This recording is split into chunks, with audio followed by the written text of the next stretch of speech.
தனிமையில் கண்ணே சிறையிருந்தாயோ உனை மீட்கத்தானோ நோய் வந்தது.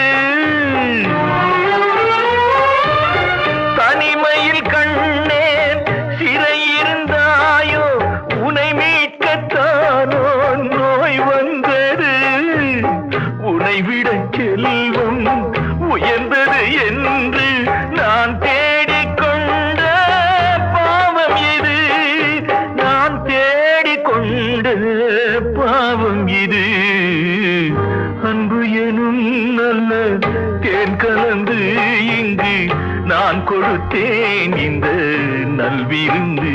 இந்த மன்னனை தேடிய